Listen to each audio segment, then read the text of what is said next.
Mayor Vico Sotto is a graduate of Bachelor of Arts Political Science in 2012 from the Ateneo de Manila University, and completed Master's in Public Management in 2018 at the Ateneo School of Government. He became a member of the City of Council of Pasig in 2016, where he served for a single term.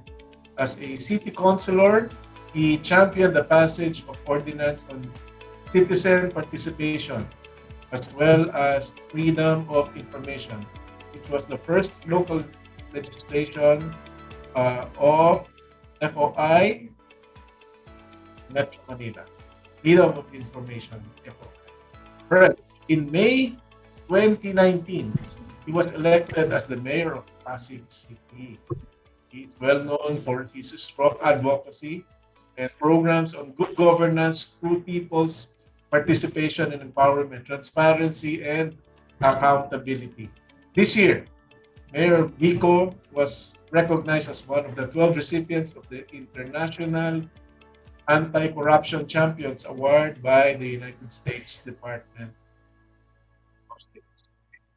All right, so let's listen.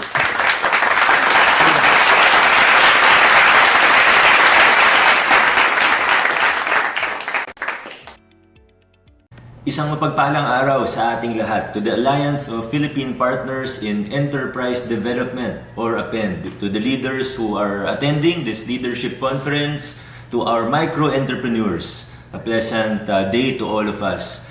First of all, I would like to thank APEN for their invaluable support and for being instrumental in the development of our microfinance loan program here in Pasig, Tapat. Now, it has been very successful, and a big part of that is because of the contribution that all of you have made. As you have your leadership conference, I hope that it will be a productive and fruitful one. I hope that you'll be able to continue, that your organization will continue to help create jobs, to uplift the dignity of our micro-entrepreneurs, and to revitalize our local economies that have been really undergoing difficult times because of COVID-19. Muli po, maraming salamat sa inyong lahat, and I hope that you have a great leadership conference.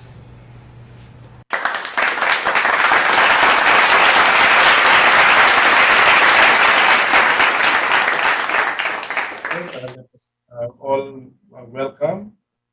The Assistant City Administrator of Pasig City.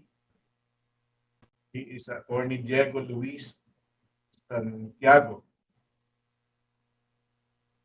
He is the Managing Director of the Local Economic Development Office. He is also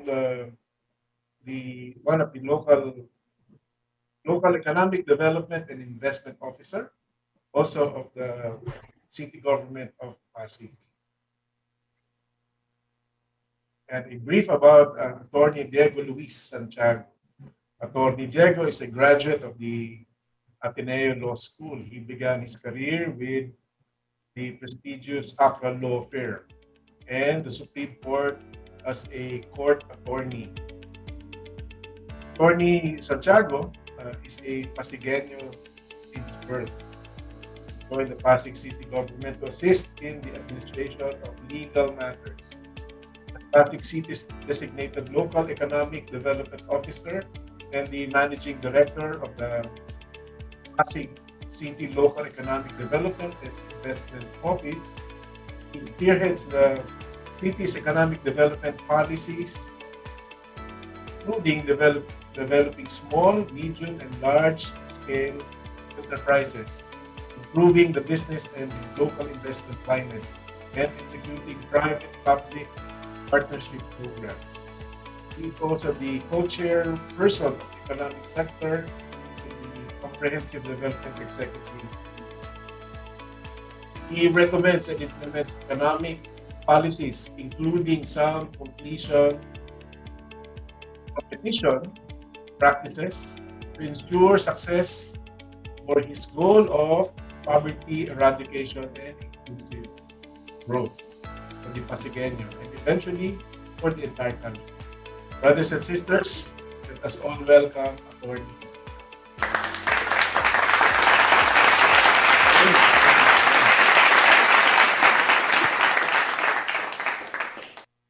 So good morning to everybody. Thank you for your kind words, sir.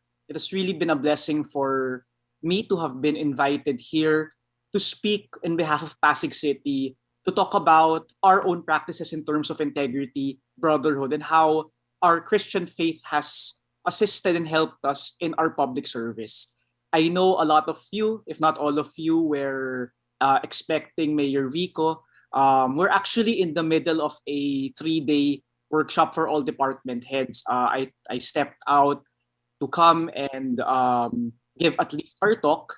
And I believe God has brought me here to testify as to how Mayor Vico is as a leader and how his integrity, his skill, and his ability to really care about his brothers and sisters has really transformed Pasig City in terms of becoming one of the best cities, especially during this time of pandemic. So allow me to share my screen. It will just be a very quick presentation.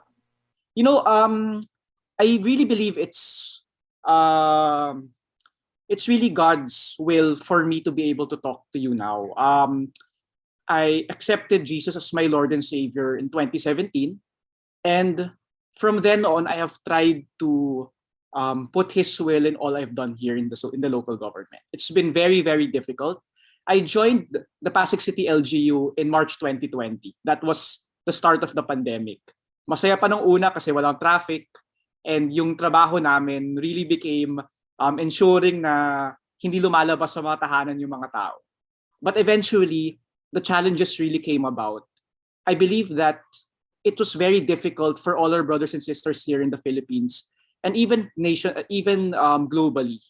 But the silver lining there was that Pasig City was really able to establish itself as one of the best local government units in terms of the pandemic response. And I believe it was because of the leadership of Mayor Vico in that he really emphasized a integrity-based accountability civil service organization approach towards many of the challenges that we faced. So once again, thank you for inviting us to give a brief presentation to our 29th APEN Leadership Conference. Of course, I have been very well aware of APEN and its advocacies, especially in the past 2 years, because I am in charge of the microfinance and entrepreneurial programs of Pasig City. Part of that actually has been, I'm very pleased to be able to talk about it in a little bit of depth later on. But next slide, please. Let me go first into what we see the pandemic as.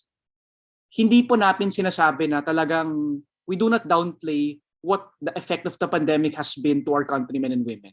Every day, even up to now, kahit nag-alert level 2 na po kami dito, we still see so many families affected by the pandemic, so many jobs lost, so many individuals who have had difficulty because of the health and security issues of the pandemic.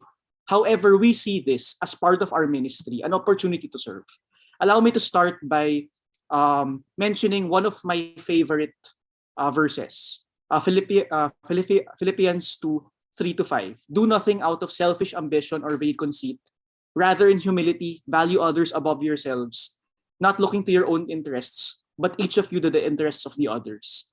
So I take these verses to heart every time we have to make a policy decision. Sometimes it is easy for us to really believe that what we are thinking would be for the benefit. But because of Mayor Vico's leadership, we try to really see, to consult with our stakeholders to ensure that our programs are not just good on paper, but also good practically. Next slide, please. So let me start by what I believe are the 3 phases of our pandemic response: our reaction, prevention, and innovation. Next slide, please. First, the reaction. I don't think anyone would have been prepared with which has been a global pandemic. For us, well, ako millennial pa naman ako, I think. So we see this as a war, a different kind of war to something that none of us are prepared for. Sinabi po ni Mayor Vico to during the early stages of the pandemic that wala po talagang blueprint on how to handle a pandemic. In March 8, President Duterte signed Proclamation 922, which declared a state of public health emergency. To this day, almost 2 years later, we are still under this public health emergency. This emergency put a community quarantine, which resulted in the loss of many jobs, the closing of many industries, and the difficulties and the highlighting of how inclusive and of how there is a lack of inclusivity. Ako po, I've been very blessed to have my own area, to be able to still get grab food kung kailangan ko po ng pagkain, to have someone in the household go out to buy food and basic supplies. But at the same time, it highlighted that we have so many countrymen and women who have these difficulties. A very quick kwento lang po. Of course, na community quarantine kami. I remember that there was one barangay here in Pasig where we were worried because they kept going outside kasi kahit enhanced community quarantine. So of course, at the first instance, we were very punitive. Kami, ano ba yan? Health problem to. Bakit lumalabas sila? Then when we actually went there, we realized that summer yun. They were almost cooking in their houses because of the way their houses were built. And it made us realize that we really have to have a pandemic response which addresses all these issues. No? So what did we do? Even in the placing of community quarantine and the enhanced community quarantine, we had to make sure that there was proper monitoring and implementation of regulations. At the end of the day, we are a local government unit.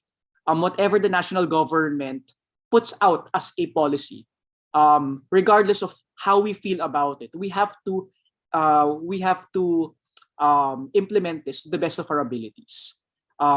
However, we ensured that the continued supply of essential goods were still there. One of the things that the local government did was to ensure 24-hour delivery pa rin. So kahit bawal po yung mga establishmento na mag-operate, pinapayagan po namin na 24-hour delivery, nandiyan pa rin. Of course, we have our own staff members who would give the supplies, yung mga ayuda po namin, dyan po mismo sa mga Pasigueño at Pasigueña po namin. Of course, I'm discussing this in terms of being a Pasigueño because I am from the local government. But by God's grace, some of our best practices have also been adopted by other local governments. And of course, some of the other best practices of the other local governments have also been adopted by Pasig City. So we also serve to be an inspiring guide also to all other LGUs to be able to best address the needs of our countrymen and women. We were able to do our own financial assistance. Meron rin po yung national SAP, but Pasig City was also to do its supplemental SAP. And this is part of what we've been proud of because when Mayor Vico took his seat as mayor, our procurement and account became more accountable. Because of that, yung mga old practices kung saan hindi po nakaka-benefit yung Pasig City in terms of projects because siguro nabigyan yung award dyan po sa mga hindi deserving, we were able to save up a lot of money because of accountable measures, because our procurement was done properly, because of our PPPs were done properly, and because of that, we were able to gain a lot of savings. These savings were used in 2019 for our pamaskong handog. Hindi na po puro mga lata yung binigay nung Christmas. This time, masarap na hampo yung mga sinama. We were also able to give it to all Pasigueños, not just those na may connections po. This was something that all our members were proud of. And because of that, we were able to give our own supplemental ayuda in the amount of 8,000 pesos per household. Only because we were able to become more accountable, we were able to become more transparent with our procurement. So we were able to get savings. Lahat po ng savings namin, yan po yung kinuha namin as a supplemental fund for our households which had difficulties there. And we were able to have this 2 times. So yan po yung financial assistance namin. We also had quarantine control and a tax amnesty program and mitigation of regulatory requirements. For those, I'm sure you work with so much businesses, especially the MSMEs.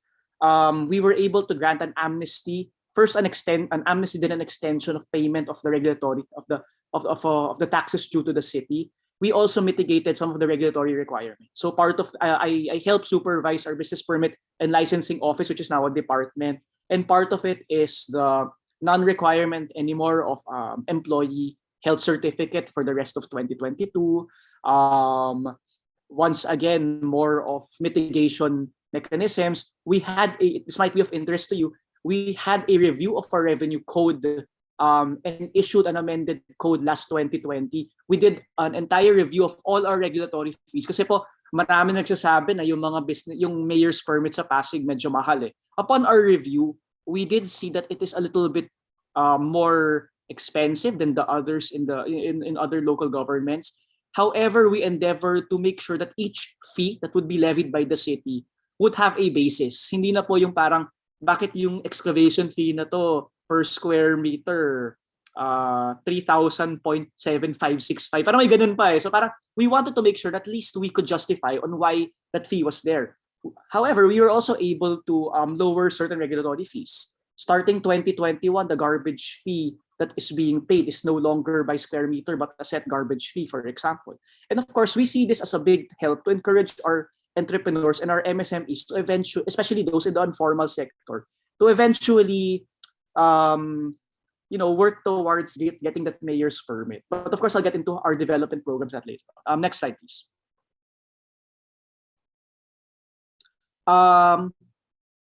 Since we had our reactionary mechanisms, we also wanted to have our own prevention and intervention mechanism. So aside from our vaccination program, which has been lauded as one of the top vaccination programs in the national government, actually Pasig City was asked to be the pilot LGU for the national government rollout. To date, I believe if you go to our public information office, I think 90% of our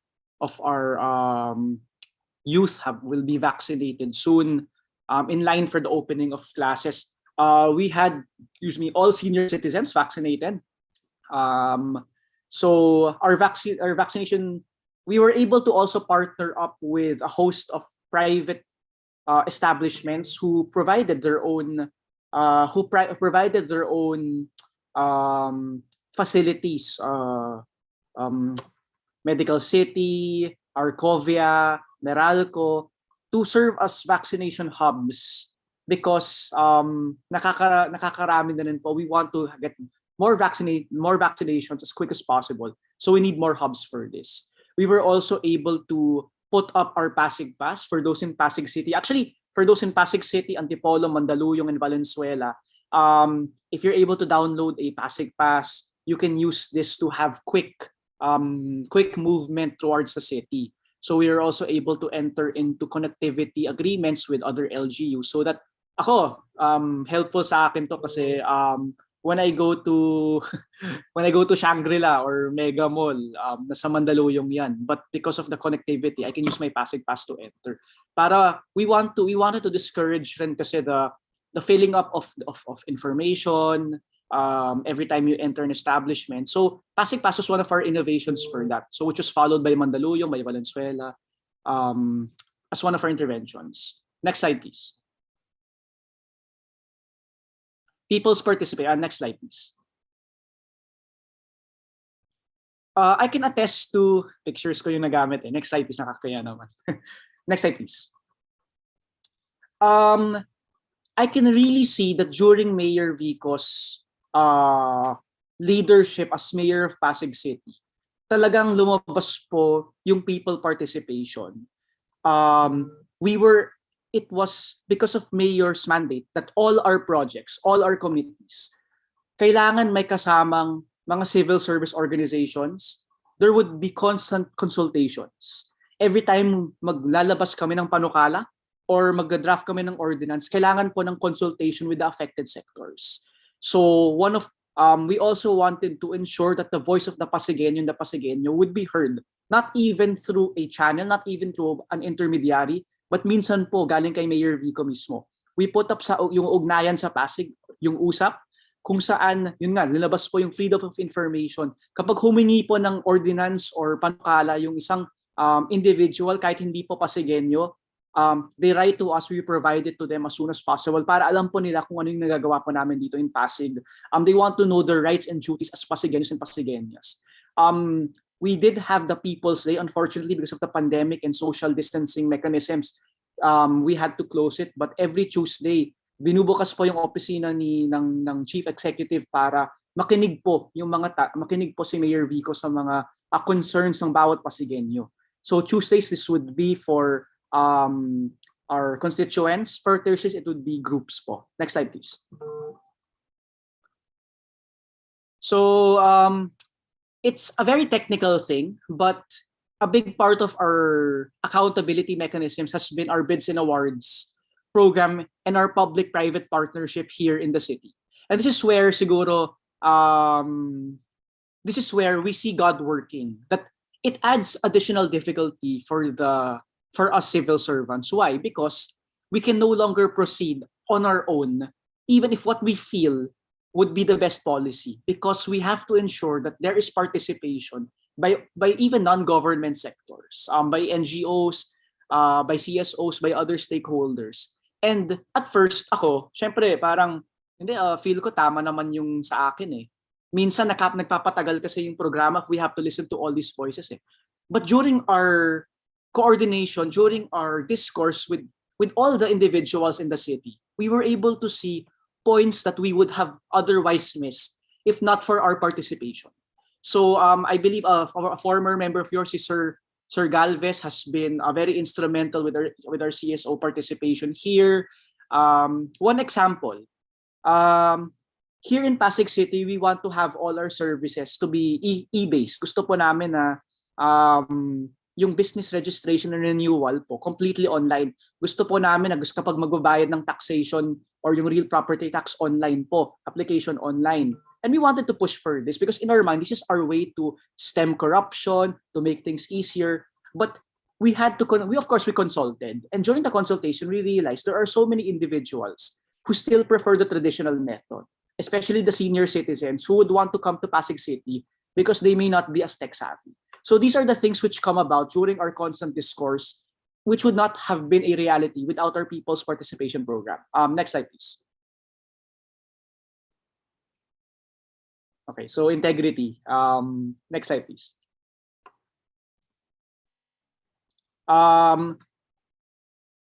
It is not, without going too much into the difficulties of having inherited an administration kung saan po talagang matagal na rin po kasi yung previous administration.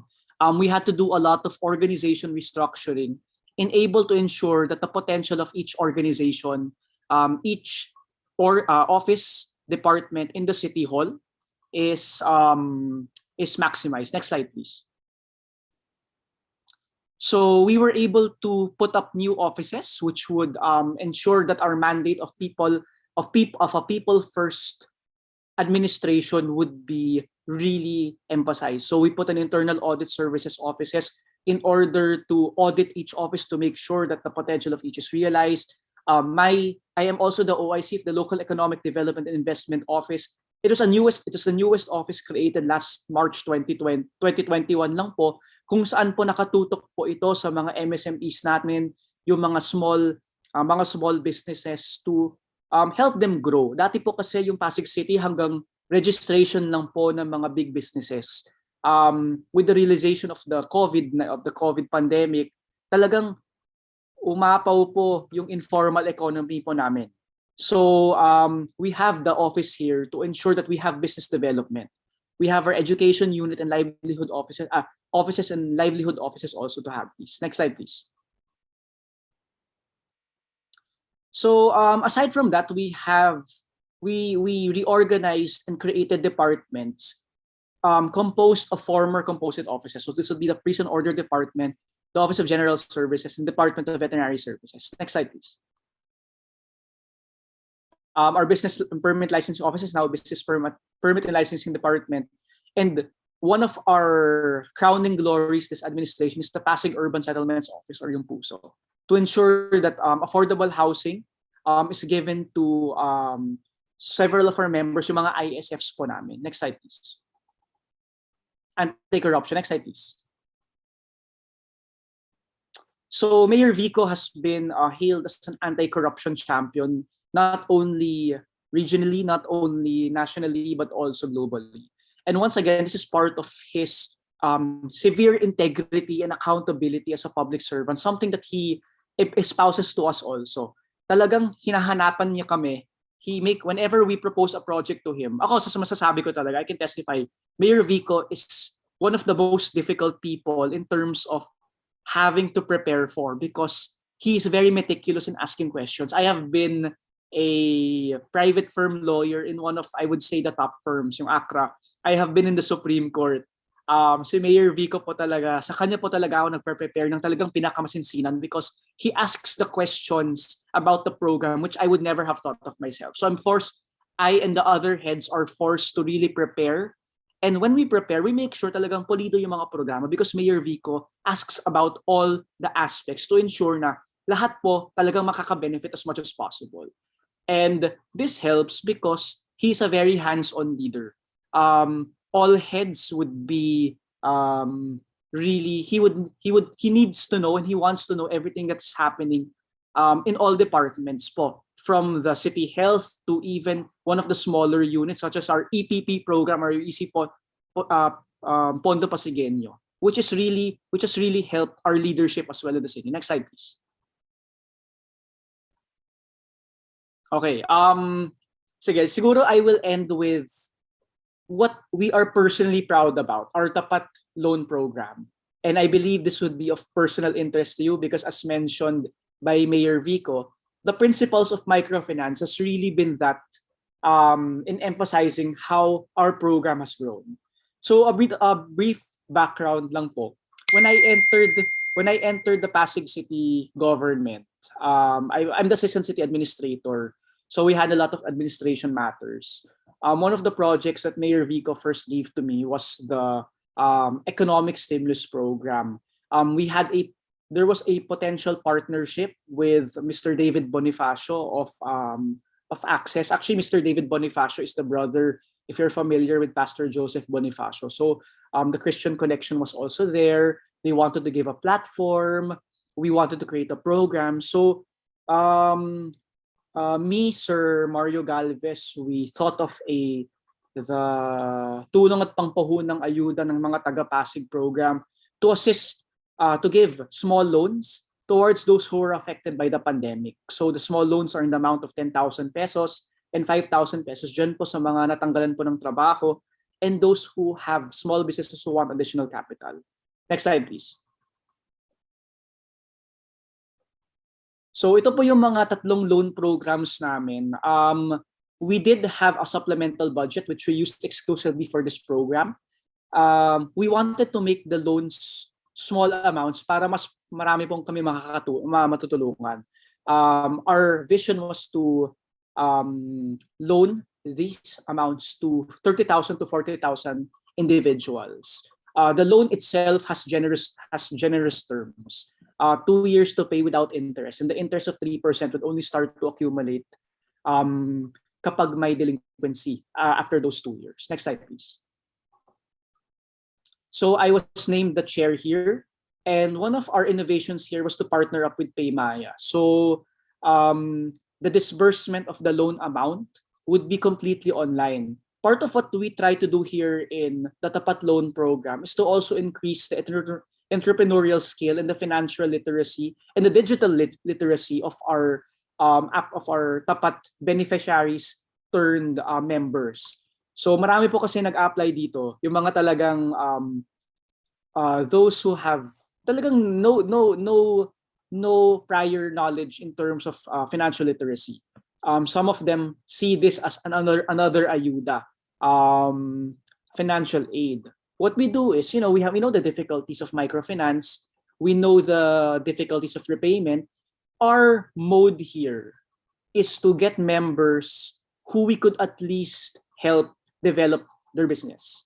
So even if there would be problems with repayment, a microfinance issue, especially with our limited manpower in the city, at the very least, we were able to create more business savvy, more digitally and financially savvy Pasigueños and Pasigueñas. Kasi at the very least, yun nga kapag mag-participate ka dito, you need an email. We help you with that. You need Paymaya. We help you with that. So eventually, you'll be able to use this also for your other transactions.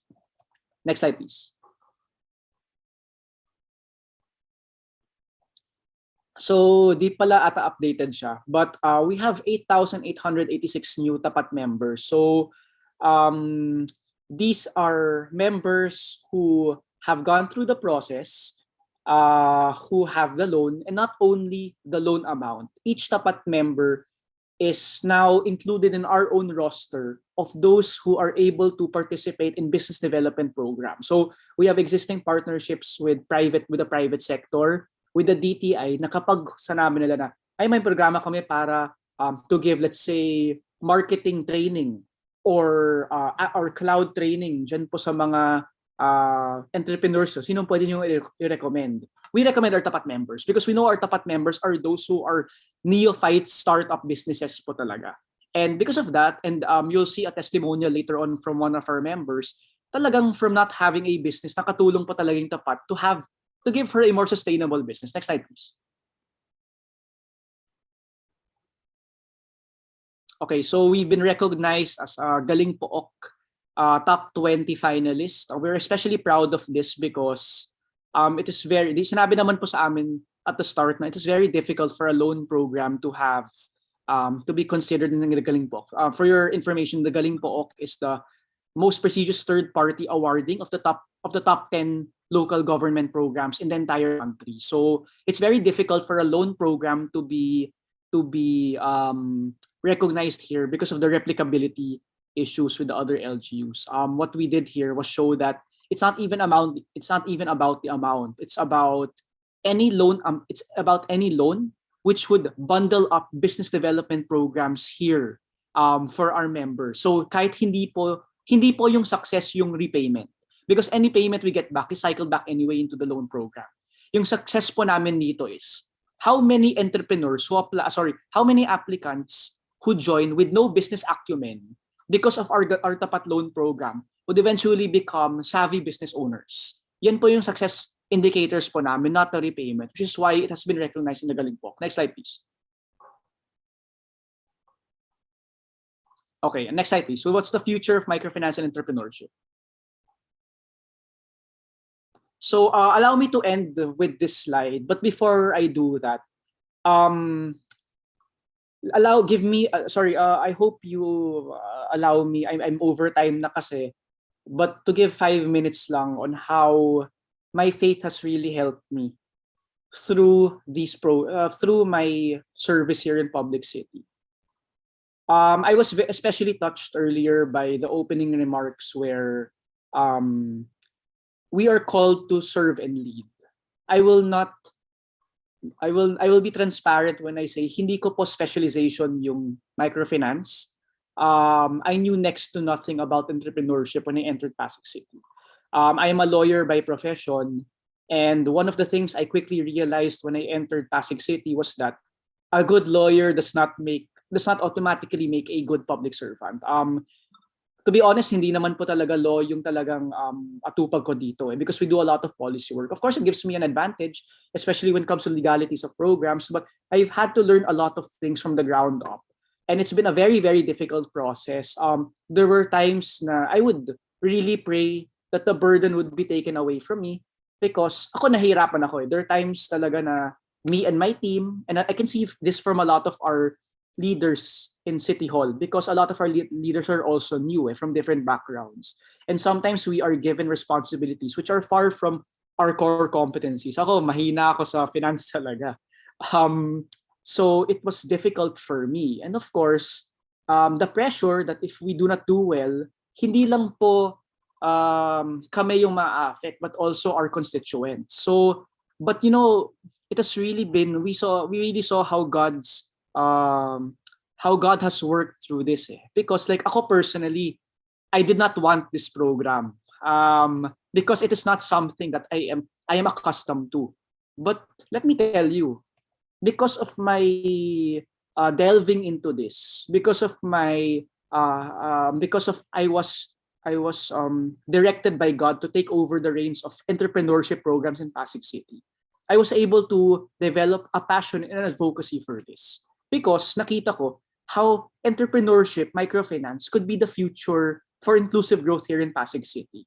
And now, yun nga, we were able to do so many endeavors to see na, this is how we could help enrich the lives of our constituents here. No, our plan is, imagine mo if you could have a businessman or woman per household in case magkaroon ulit ng pandemic, meron na po silang negosyo. So that's what keeps me going talaga. It's become my ministry here in Pasig City na talagang to make Pasig City a most business-friendly city to really help our entrepreneurs. No, and I really praise God for giving me the clarity and the to even there were so many times it got difficult. Hindi po madali yung trabaho namin sa city government. We've had to encounter a lot of red tape, a lot of problematic vestiges from the past administration. I won't go into many more details, but yun naman po but we know that we are leading with integrity. Yun ang importante. For Mayor Vico naman, and he's told us this because sometimes we go to him and we say, Mayor, to be frank, hindi ko to specialty to. We may lack the experience for this. And for Mayor, as long as, just work hard at it, review it talaga. Yung importante naman, if you're not, ito yung advice niya sa akin when I told him na parang mahirap. At least, wala ka ng you don't have like yung kasi marami kasi mga public servants experience na nga po sila, but they also have experience in knowing how to shortcut mechanisms. Sabi po ni Mayor sa akin, alam mo Diego, at least now since you're a newcomer here, yung gagawin mo lang is really to apply the law, to apply anong nararapat and to innovate according to integrity. So that keeps me less pressured because I know I try my best to have integrity and to do things the right way. So and I think that has been the transformative mechanism in my own testimony on how Mayor Vico has really been a transformative mechanism because he himself newcomer naman po si Mayor Vico as mayor. It's his first term. Before that he was a councilor, but he really works hard to do ano po talaga nararapat, kung anong pa talaga yung he wants to be accountable and he really sees kung what would benefit our Pasigueños and Pasigueñas, not what would benefit him, not what would benefit other people, not what benefit the needs of the few, but the needs of the many po. And that's something that we really take to heart here. So at the end of the day, we seek to be public servants first and foremost. When we say servants, talagang what is not easy for us, what will not benefit us, but what will benefit those people who are trying to serve. Araw-araw po, in the city admin, marami pong pumunta sa amin para mag-complain. Minsan nakakasakit ng ulo talaga, we just want to leave. But at the end of the day, we look to them not as a complaining individual, but as a brother and sister in Christ. And you know what? It really there are times, so many times I've prayed before having to meet this difficult constituent. But then because of the Lord, He imparts to me na talagang do not see this person as a complainant or as an irritant. See this individual as someone talaga who may have a legitimate concern which can also help you. And sa totoo lang po, ladies and gentlemen, talagang napagaan po talaga yung loob ko when I talk to them. And I really see na this is someone who just wants our city to be better. So once again, thank you po for the invitation. I'm sorry for taking up lampas yung speaking time namin. We will just want to end siguro po with, I mentioned this already when I talked to some of your members before here. We would be very glad to hopefully get your core competencies in microfinance and entrepreneurship digital training, because we want all our entrepreneurs here in Pasig City to be a digitally savvy area. So I hats off po talaga ako sa inyo. You are the standard of entrepreneurship and training here in the country. So I'm looking forward to future possible partnerships with you. Allow us to end with one of our Tapat members who will also testify as to how the Tapat microfinance program has really helped change her life, and hopefully we are able to change more lives in the future. So maraming salamat po. It's really God's blessing that I was able to give my humble testimony here. God bless for the rest of your conference. And hopefully this not be the last I would see and talk to the upend leadership. Thank you po.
Ako po si Maria Luis Basyaw, isang negosyanteng Pasigenya na nagmamay-ari ng Itusok Mo Food Cart.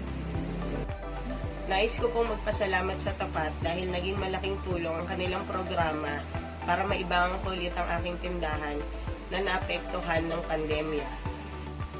Sana ay mas marami pa silang mga Pasigenyo at Pasigenyo na matulungan. Maraming salamat po.